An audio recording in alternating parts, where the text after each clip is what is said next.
मित्रों नमस्कार। आप हैं बसंत गुरु जी के साथ सक्सेस मंत्र में।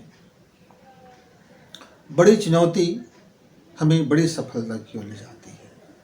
मित्रों, यदि आप जरा से कष्टों पर घबरा जाएंगे तो बड़ी सफलता कैसे प्राप्त करेंगे। मेरे एक मित्र ने कहा, मेरे पास धन का अभाव है, मेरे पास पहुंच पावर का अभाव है, मेरे पास जन का अभाव है, मेरे पास प्रोत्साहन करने वाले लोगों की अभाव है, मेरे पास मेरे घर परिवार में सकारात्मक सोच वाले, पॉजिटिव सोच वाले कोई व्यक्ति नहीं है, मेरे पास मित्रों की अभाव है, मेरे पास इतना अभाव है गुरुजी कि मैं अपनी ज़िंदगी ऐसा लगता है चारों तरफ अंधियारा है, कहीं कोई उजास की किरणें, कहीं कोई जीवन में सफलता की किरणें, कहीं कोई मोटिवेशन मुझे दिखाई नहीं देता। मैं क्या करूं? अपने आप को मैं कैसे करूं? यद्यपि मैं बहुत मेहनत करके कुछ पूरी परिश्रम करके मैंने अपनी पढ़ाई लिखाई अब पूरा कर लिया है, लेकिन अभी भी मैं बेरोजगार हूं। इधर उधर कुछ कामें कर लेता हूं, लेकिन सफलताएं जरा मिल नहीं रही है। मैं बड़ी हताश और निराशा की स्थिति में अपने आप को डिप्रेशन में महसूस करता हूँ। अवसादग्रस्त कहीं जीवन हो न जाए, इस बात की बड़ा फिक्र लगा रहता है। बड़ी चिंता में मैं रहता हूँ। मित्र, ठीक है, आपके पास अभाव है।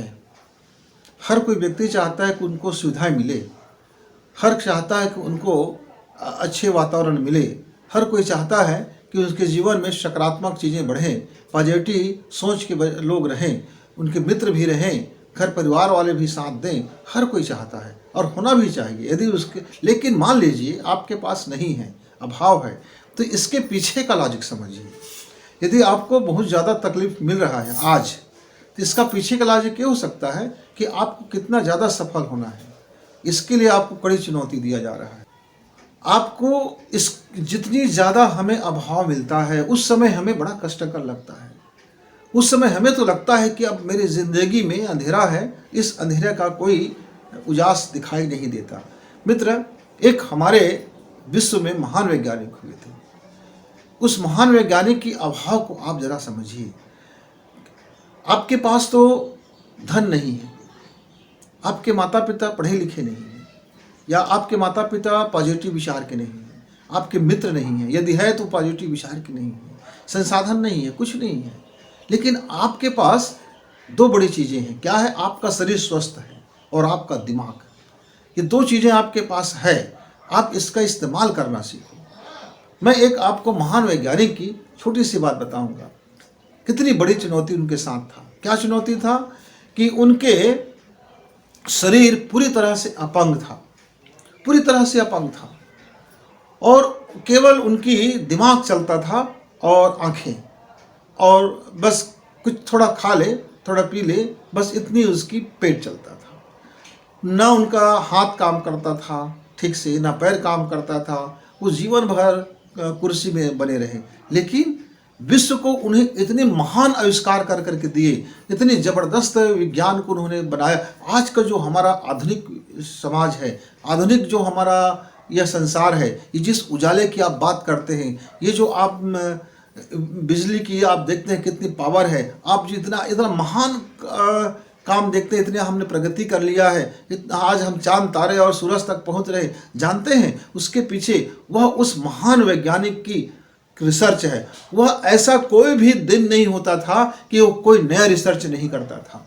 जब यद्यपि उसके पास सारा अभाव था, पूरा अभावग्रस्त उसका जीवन था, उसका शरीर भी उसके साथ नहीं था। मित्र, इतनी बड़ी चुनौती के साथ उसको जीवन मिला था, लेकिन इसके पीछे लॉजिक उन्होंने समझा। कहा कि यदि ईश्वर ने मुझे इतनी बड़ी चुनौतियों से भर के दिया है तो निश्चित तौर से मेरे पास अद्भुत शक्ति होगा। मेरे अंदर में एक अद्भुत शक्ति है जिसको ईश्वर ने मुझे दे रखा है, और कह रखा है कि देखो, तुम दुनियादारी के इधर उधर की झंझट में मैंने तुमको मुक्त कर रखा है। बस तुम्हारा एक ही काम है, सोचना और प्रयोग करना, सोचना और प्रैक्टिकल करना। मित्र, वो अपने आंतरिक शक्ति के कारण, वह अपने विचार के कारण, अपने थॉट की प्रबलता के कारण, उसकी अवधारणा की शक्ति इतनी प्रबल हुआ कि वह उसके मस्तिष्क का जो ओरा है, तेजस है, प्रखरता है, वह पूरा दुनिया के सामने लाया और दुनिया में जीवन को सहज बना दिया। यद्यपि उसका जीवन असहज था, बिल्कुल कुछ नहीं था उसके जीवन में, फिर भी उन्होंने कभी हार न मानी। वैसे ही एक महान दार्शनिक का मैं आपको कहानी बताता हूँ। एक महान दार्शनिक क्या कहे, वो ऋषि सत्ता से भी ऊपर के व्यक्ति था। उसका पूरा अंग टेढ़ा मेढ़ा था। आपने नाम सुना होगा अष्टावक्र। वो इतना अंग टेढ़ा मेढ़ा था कि वह उस कहीं से भी लगता नहीं था कि ये व्यक्ति चलता कैसे होगा, फिरता कैसे होगा, क्या करता होगा। इसलिए उसका नाम भी अष्टावक्र पड़ गया था। जनक के दरबार में महापंडितों ने उनको देख करके खूब हंसी लगाई, ठहाके लगाए और लोगों ने उसका अपमान किया, लेकिन अष्टावक्र तनिक भी विचलित नहीं हुआ, क्योंकि वह जानता था कि उसका विराट शक्ति वो इस शरीर का मोहताज नहीं है, उसका विराट शक्ति इस उपहास का मोहताज नहीं है, उसका विराट शक्ति इस अभाव का मोहताज नहीं है। वह पूरी जितना भी विद्वान थे उस समय इस जगत में, सब परास्त हो गए उसकी विद्वता के आगे। राजा जनक को नतमस्तक होना पड़ा और आग्रह करना पड़ा कि आप मेरा गुरुदेव बने, मुझको सच स्वीकार करें। और मित्रों, अष्टावक्र गीता जीवन का वह महान फिलॉसफी है। जो व्यक्ति उसको बार बार पढ़े तो बार बार उसको मोटिवेट हो, जितने बार वो पढ़ेगा उतने बार वो अपने संघर्ष में आगे बढ़ेगा। ऐसा महान उन्होंने उपदेश दिया अष्टावक्र गीता के नाम से जनक जी को, और वह दुनिया में आज अमरता को प्राप्त है। मेरे मित्र, जितनी बड़ी चुनौती होगा आपकी सफलता उतनी बड़ी आपके सामने बाहें फैलाए खड़ा होगा। मित्र, घबराइए मत, परेशान न हो, हैरान न हो, डिप्रेशन में न जाए और साथ में न जाए। अपनी चुनौतियों को समझें और उसे हाथ बढ़ाकर स्वीकार करें और आप उसको भुनाएं, अवसर में बदले। आप देखेंगे कि आपकी सफलता उतनी ही बड़ी हो रही है जितनी बड़ी आपकी चुनौती थी। बिना चुनौती का तो कुछ नहीं होता मित्र। कल्पना कीजिए, मान लीजिए आप बचपन में आपको कोई ऐसा बैठा देता, कोई व्यक्ति आके चला देता, कोई व्यक्ति आके आपको पकड़े पकड़े दौड़ा देता, कोई व्यक्ति आपके हाथ से हाथ पकड़ के लिख देता, कोई व्यक्ति दिन भर आपको खाना खिलाने लग जाता। मतलब एक ऐसा व्यक्ति आपके साथ में होता जो आपके हर काम में हेल्प करते रहता, हेल्प करता, और आप क्या रह जाते, आप उसके बगैर आपका जीवन बिल्कुल कोई काम का नहीं रहता। आप हर चीज में मदद मांगते। क्यों? तब आप बैठ भी नहीं सकते। अब देखते हैं शिशु, छोटा बच्चा कितना संघर्ष करता है,